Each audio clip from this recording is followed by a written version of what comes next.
కూటమి పాలనకు 100 మార్క్స్ అనేది అసలు ఎలాంటి అనుమానం లేదు. అనుమానం ఉన్న వాళ్ళు మూర్ఖులు. ఎందుకంటే ఆంధ్రప్రదేశ్ అభివృద్ధి చెందుతున్న విషయం దేశవ్యాప్తంగా చర్చ జరుగుతుంది. ప్రజలు సంతోషంగా ఉన్నారు. ఇచ్చిన హామీలు నెరవేరుస్తున్నాము, అభివృద్ధికి సహకరిస్తున్నాము. దాన్ని ఏం అనుమానం ఉన్న వాళ్ళు అప్పుడు హాస్పిటల్ పోయి ట్రీట్మెంట్ చేసుకుంటే చాలా బెస్ట్. కళ్ళు వినడం కళ్ళు హాస్పిటల్ ట్రీట్మెంట్ చేసుకుంటే బెస్ట్ అని అనుమానం ఉన్నవాళ్ళు. తెలంగాణలో దరిద్ర పాలన, ఒక అవినీతి పాలన. వాళ్ళ రాష్ట్ర ముఖ్యమంత్రి ఒక్క పైసా లేదు, నా తల నరికినా పైసా లేదు అంటున్నారు. కాబట్టి వాళ్ళ తెలంగాణ ప్రజలు కూడా ఆంధ్రప్రదేశ్ లాగానే డబుల్ ఇంజన్ సర్కార్ రావాలని కోరుకుంటున్నారు. ఆంధ్రప్రదేశ్లో జరుగుతున్న అభివృద్ధి విషయంలో చూసిన తర్వాత మేము పొరపాటు చేసినాము, ఇటు వేయాల్సిన ఓటు అటు వేసినాము. కాబట్టి ఈ పొరపాటు మళ్ళీ జరగొద్దు అని చెప్పి ఇప్పుడు ఎన్నికలు వస్తాయరా అని చూస్తున్నారు. ఇప్పుడు ఎన్నికలు వచ్చినా కూడా భారతీయ జనతా పార్టీ ప్రభుత్వం స్వతహాగా తెలంగాణ రాష్ట్రంలో ఏర్పడబోతుంది. డబుల్ ఇంజన్ సర్కార్ వస్తుంది. తెలంగాణ రాష్ట్రాన్ని అభివృద్ధి పక్క చేసుకుంటాం. తెలంగాణలోని బీజేపీను బీఆర్ఎస్ ఒక కూటమి అంటున్నారు సార్. తెలంగాణ ఇప్పుడు 10 సంవత్సరాల నుంచి అంటున్నారు వాళ్ళు. బీజేపీ బీఆర్ఎస్ ఒకటి, బీజేపీ బీఆర్ఎస్ ఒకటి. ఇలా బీజేపీ బీఆర్ఎస్ కొడితే మేము వాళ్ళు కలిసి పోటీ చేసినాం ఎప్పుడైనా? బీఆర్ఎస్ కాంగ్రెస్ కలిసి పోటీ చేసింది. బీఆర్ఎస్ కాంగ్రెస్ కలిసి పోటీ చేసింది. మేము ఎప్పుడు బీఆర్ఎస్తో పోటీ చేయలే. ఇవాళ రేవంత్ రెడ్డి గారు ముఖ్యమంత్రి కాకముందు ఏమన్నాడు? నేను ముఖ్యమంత్రి కాగానే మా ప్రభుత్వం రాగానే చూడు, నన్ను చూడు, నా అందం చూడు అన్నట్టు వెంటనే కేసీఆర్ అవినీతి బయట పెడతా జైలుకు పంపుతా అన్నాడు. ఫోన్ ట్యాప్ కేసు జైలుకు పంపినా. కాళేశ్వరం ఏమంటే సిబిఐ అంటాడు. సిబిఐకి ఏ రాష్ట్రం? జరిగిన వాస్తవ విషయాలు రాకుండా ఏదో తూతూ మంత్రంగా రాస్తే ఎంక్వైరీ చేస్తావా? ఫోన్ ట్యాపింగ్ జైలు పంపినావా? పంపలే. కాళేశ్వరం జైలు పంపినావా? పంపలే. డ్రగ్స్ కేసులో జైలు పంపినావా? పంపలే.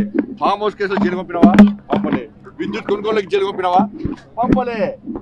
కాబట్టి ఎవరు వాళ్ళు దోస్తాన్ని నువ్వు కొట్టినట్టు అయ్యి నేను ఏడ్చినట్టు చేస్తా అన్నటువంటి చందనంగా ఇవాళ తెలంగాణ రాష్ట్రంలో కాంగ్రెస్ బీఆర్ఎస్ పార్టీ ప్రభుత్వం యొక్క వాళ్ళ 2 పార్టీల దోస్తాన కొనసాగుతున్నది. ఇది ప్రజలకు తెలుసు. అండర్స్టాండింగ్ లోపాయికారి ఒప్పందాలు, కాంప్రమైజ్ పాలిటిక్స్ తెలంగాణలో జరుగుతున్నాయి. ఇలా కాంగ్రెస్ పార్టీ ఏమంటుంది? బీజేపీ బీఆర్ఎస్ ఒకటంటది. బీఆర్ఎస్లో ఏమంటారు? బీజేపీ కాంగ్రెస్ కూడా అంటారు.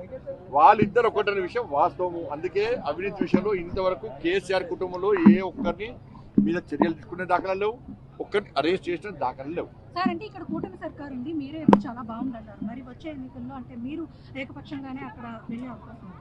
ఇప్పుడు దాకా మీరు చెప్పారు లేనిపోయిన ఎన్నికలు కూడా బీజేపీ చాలా తక్కువ సీట్లు వచ్చాయి. లేదు, పోయినసారి మేము గెలిచింది 100 సీట్లు, ఈసారి గెలిచింది 600 సీట్లకు పైగా. మా రాష్ట్ర అధ్యక్షుడు రామచంద్రవారి నేతృత్వంలో మేము పోటీ చేస్తాం. కాంగ్రెస్ పార్టీ అన్నది అధికారంలో ఎవరు ఉంటారు గెలుస్తామని చెప్పండి. ఇవ్వాలి గెలిచా గంప కింద కమ్ముకుంటారు. కేసీఆర్ మీకు కేసీఆర్ ఎక్కడ కనబడ్డా అమ్మ చెప్పు. ప్రభుత్వం పోయినాక ఎక్కడైనా ఫామ్ హౌస్ దాటి కేసీఆర్ అయితే ఒక్క కార్యం పడతాడు. అయితే ఫామ్ హౌస్ పడతాడు, లేకుంటే యశోద హాస్పిటల్ పడతాడు. వీరెక్కడ కనబడ్డా మీకు? ఇక కేసీఆర్ ఎందుకు కోరుకుంటారు? వాళ్ళు దేనికోసం కోరుకుంటారు? గడ్డిల పాలన పల కోరుకుంటారా? ఫామ్ హౌస్ పాలన మళ్ళీ కోరుకుంటారా?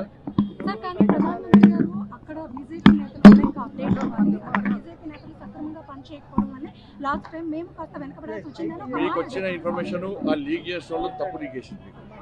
అందుకే లీక్ వీర్ల మీద నమ్మద్దు. హ్యాక్ చేసుకోండి. లీక్ వీర్లు బాగుంది, అన్ని పార్టీలో ఉంటారు లీక్ వీర్లు. ఆ లీక్ వాళ్ళు అన్ని పార్టీలో ఉంటారు లీక్ వీర్లు.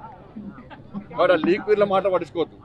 ఎందుకంటే లోపల నరేంద్ర మోడీ గారు ఒక ప్రధానమంత్రి వారు తెలంగాణలో కూడా సర్కారు వచ్చే అవకాశం ఉంది. కష్టపడి పనిచేయండి, ధైర్యంగా పనిచేయండి. మీరు ప్రభుత్వం కాంగ్రెస్ పార్టీ ప్రభుత్వం మీద ప్రజలు వ్యతిరేకతలు ఉన్నారు.